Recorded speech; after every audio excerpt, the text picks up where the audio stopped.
Hello students, welcome to Easy English, a channel that makes English easy for you.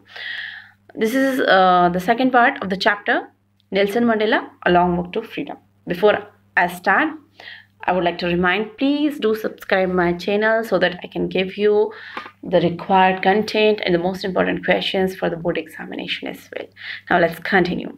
A few moments later, we all lifted our eyes in awe as a spectacular array of South African jets, helicopters and troop carriers roared in perfect formation over the Union buildings.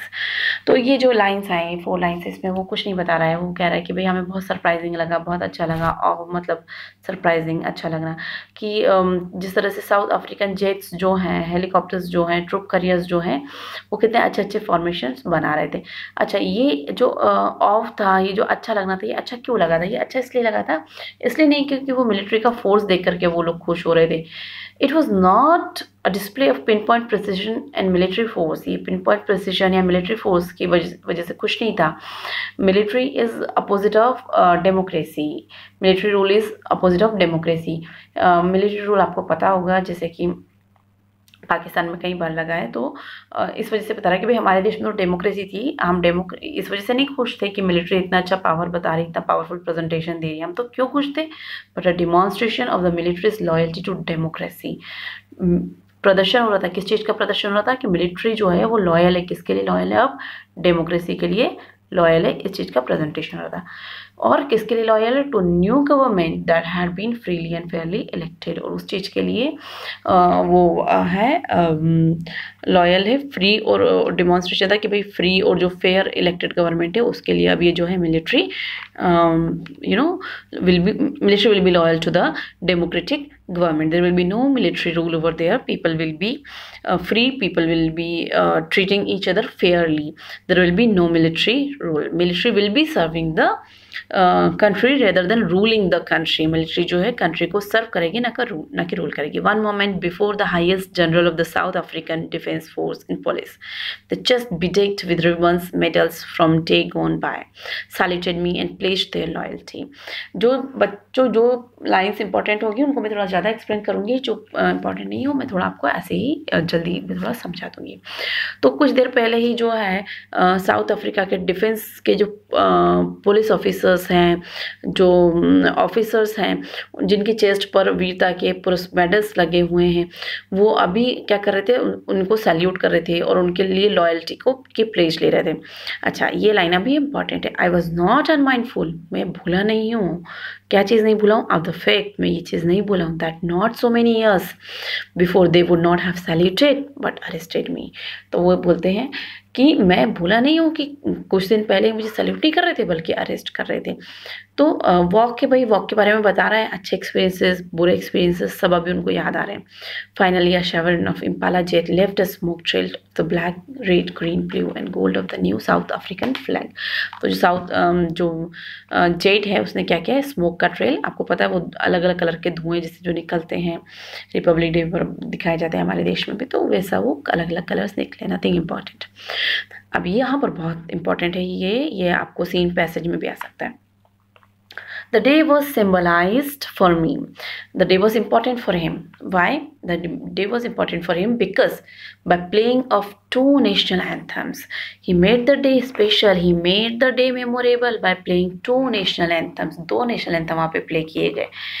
National anthem of the white people and national anthem of the black people. White people का national anthem और black people का national anthem. The old anthem of the Republic. तो दोनों black लोग जो हैं उनका भी नेशनल एंथम गाया, वाइट लोग का भी नेशनल एंथम गाया। तो इसका ये ऐसा क्यों किया? ये क्वेश्चन आ सकता है। Why did 2 national anthem sung in that program? So the 2 national anthems were sung in that program to give a message to the white people and the whole world. White people को, पूरे देश को एक message देना, दुनिया को, कि भाई we are not going to treat the white people badly, cruelly. We are not going to discriminate between black and white. White वालों ने हमारे साथ बुरा किया पर हम उनके साथ बुरा नहीं करेंगे, हम उन्हें उनके साथ इक्वालिटी के साथ रहेंगे। ये मैसेज था ब्लैक पीपल का वाइट पीपल के लिए, क्योंकि they wanted liberty, they wanted independence, they wanted equality and peace. Although that day neither group knew the lyrics of the anthem, despise. They would soon know the word by heart. हालांकि ये शुरुआत जो है इसमें तो इन दोनों को एक दूसरे के नेशनल एंथम याद भी नहीं है. ये तो एक दूसरे के नेशनल एंथम से क्या करते हैं, डिस्पाइज करते थे, नफरत करते थे एक दूसरे के नेशनल एंथम से, मगर जल्दी ये एक दूसरे के नेशनल एंथम को हार्ट से एक्सेप्ट कर लेंगे. बाय हार्ट याद कर लेंगे मतलब हार्ट से एक्सेप्ट कर लेंगे. ध्यान रखिएगा. तो ये बहुत इंपॉर्टेंट पैराग्राफ है बच्चों, इस पैराग्राफ को अच्छे से समझिएगा. On the day of the inauguration, I was overwhelmed with the sense of history. बहुत ज़्यादा इनको इमोशनल फीलिंग होती है. एक चीज़ ध्यान करके पहले मैं उसको पढ़ देती हूँ, फिर मैं आपको समझा देती हूँ वो क्या चीज़ थी. In the first decade of the 20th century, a few years after the bitter Anglo-Boer War, and before my own birth, the white-skinned people of South Africa patched up their differences and erected a system of racial domination against the dark-skinned people of their own land. तो ये क्या होता है, second bore war जो रहती है उसमें जो है ये अफ्रीका के जो लोग रहते हैं वो डार्क स्किन पीपल लोग जो हैं, ये बोर वार होती है. इसके बाद एक ट्रीटी होती है इंग्लिश लोगों की और बोर लोगों के बीच में वॉर होती है, और साउथ अफ्रीका वाले एक ट्रीटी साइन करते हैं, एक संधि साइन करते हैं, जिसकी वजह से ये देश रिपब्लिक तो हो जाता है, मगर यहाँ पर जो वाइट अफ्रीकन्स रहते हैं ये अपने ही लोगों के अगेंस्ट एक सिस्टम इरेक्ट कर देते हैं, बना देते हैं. तो ये सोच करके ये बहुत दुखी हो रहा कि देखो कितना बुरा हम लोग के साथ किया था. सेकेंड बोर वॉर हुई थी और उसमें हमारे देश के लोगों ने हमारे खिलाफ एक सिस्टम खड़ा कर दिया था, और जहाँ पर हमें जो है बहुत बुरा समय हमने व्यतीत किया. बहुत हार्श टाइम हमने स्पेंड किया है वहाँ पर, जो मोस्ट इनह्यूमन टाइम हमने स्पेंड किया है. बहुत बुरी सोसाइटी है वहाँ पर. सेकेंड बोर वॉर के बाद बनी थी. तो बस यही हो सकता है कि सेकेंड बोर वॉर का क्या कॉन्सिक्वेंस है, क्या परिणाम रहे. तो वो ये परिणाम रहे कि बहुत बुरी सोसाइटी इस्टेब्लिश हुई थी, इनह्यूमन हार्श सोसाइटी बन गई थी, क्योंकि वाइट अफ्रीकन्स जो हैं वो ब्लैक अफ्रीकन्स के अगेंस्ट खड़े हुए थे. Now in the last decade of the 20th century and my own 8th decade as a man 20th century का लास्ट डिकेड है, इट इज़ 1990s, और ये जो है he is about to get 80. तो that system had been overturned forever and replaced by one that recognize the right and freedom of all people. तो बस यही है कि भाई अब 1990s आ गया है, और वो वाला जो सिस्टम था डिस्क्रिमिनेशन का, ऑपरेशन का, वो सिस्टम ख़त्म हो गया है, और राइट और फ्रीडम का जो डिकेड है, जो रूल है वो शुरू हो गया. तो राइट और फ्रीडम की यहाँ पर बात की गई है. राइट और फ्रीडम का नया वर्ल्ड शुरू हो गया है. Regardless of the colour of the skin, मैंने आपको जो बताया कलर डिस्क्रिमिनेशन, रेशियल डिस्क्रिमिनेशन, वो सब अब नहीं होने वाला है. ये कब हुआ था, सेकेंड एंग्लो बोर वार के बाद शुरू हुआ था. That they had come about through the unimaginable sacrifice of thousands of my people whose suffering and courage can never be counted or repaid. और ये दिन हमें क्यों देखने को मिला है, आप इमेजिन भी नहीं कर सकते ऐसे ऐसे सेक्रीफाइसेस लोगों ने दिए हैं, तब जाकर के ये दिन हमें देखने के लिए मिला है. Now, I feel that day, as I have on many other days, that I was simply the sum of those African patriots who had gone before me. वो बोलता है कि मैं ये फील करता हूँ कि मैं क्या हूँ, जो पेट्रियोट्स थे, जो देशभक्त अफ्रीकन पेट्रियोट्स थे, उन सबका मिला जुला रूप हूँ, उन सबका पूरा टोटल हूँ. Because I am representing the whole nation. और मेरे रूप में सारा वो जो पेट्रियोट्स थे जिन्होंने अपनी लाइफ को क्या किया है, सेक्रीफाइस किया है, वो सब क्या है, मेरे थ्रू वो लोग रिप्रेजेंट कर रहे हैं. समझ में आपको ये क्वेश्चन आ सकता है कि how he was the sum of the African patriot. वो अब देश को रिप्रेजेंट कर रहा है, और उसके फॉर्म में जो सारे अफ्रीकन पेट्रियोट्स थे वो देश को रिप्रेजेंट कर रहे हैं. वो बोल रहा है मैं अफ्रीकन पेट्रियोट्स का रिप्रेजेंटेटिव हूँ, जिन्होंने बहुत स्ट्रगल किया, सफ़र किया और अपने लाइफ्स को सेक्रीफाइस किया. That long and noble line ended now begin again with me. वो एंड हो गई थी और अभी मेरे साथ शुरू हो रही है, क्योंकि मैं एक नई इरा की शुरुआत करूँगा. I was pained that I was not able to thank them. उसको किस चीज़ का दुख है, उसको इस चीज़ का दुख है कि उनको थैंक यू नहीं बोल पाए, because they have sacrificed their life, they are no more.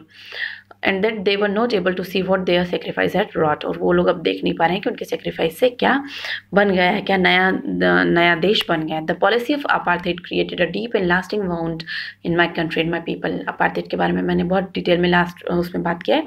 तो जो रंग भेद की नीति है, इसने हमारे दिलों में बहुत गहरा जख्म दिया है. All of us will spend many years if not generation recovering from that profound hurt. हम लोगों को कई साल लगेंगे, यदि कई जनरेशन नहीं लगी तो कई साल लगेंगे उस जख्म को भरने में. But the decades of the operation operation, ये देखिए ये प्रॉब्लम्स हैं जो उन्होंने फेस की, ऑपरेशन, ब्रूटलिटी और उनके क्या है अनइंटेंडेड इफेक्ट है। हम नहीं चाहते कि इफेक्ट रहे मगर फिर भी ये इफेक्ट हैं। ऑपरेशन मतलब शोषण, ब्रूटलिटी मीन्स क्रूअलिटी, दुष्टता, and that it produce the Oliver tambos. और इन्होंने सारे ये जो है ये आप देख सकते हैं वो बोलता है कि इतना ज़्यादा हमारा शोषण हुआ था, हमारे ऊपर क्रूअलिटी हुई थी, इस वजह से ये सारे जो नेता हैं इन लोगों का जन्म हुआ। और men of such, these people were men of such extraordinary courage, wisdom,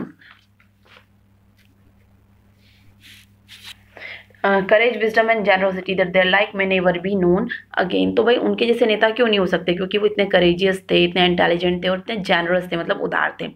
ये पूरा के पूरा जो है बहुत ज़्यादा इंपॉर्टेंट है, इस चीज़ को आप ध्यान रखिएगा। Perhaps it requires such depth of operation to create such heights of character. ये हर लाइन यहाँ पर इंपॉर्टेंट है। वो ये कहता है कि ऐसे कैरेक्टर, कई बार जैसे हम बोलते हैं ना कि आग में तप तप कर सोना बनता है, तो वैसे ही वो कह रहा है कि these people face these many difficulties and perhaps because of these many difficulties, these many operations, इतने शोषण की वजह से इन लोगों का कैरेक्टर जो है इतना स्ट्रांग बन पड़ा था।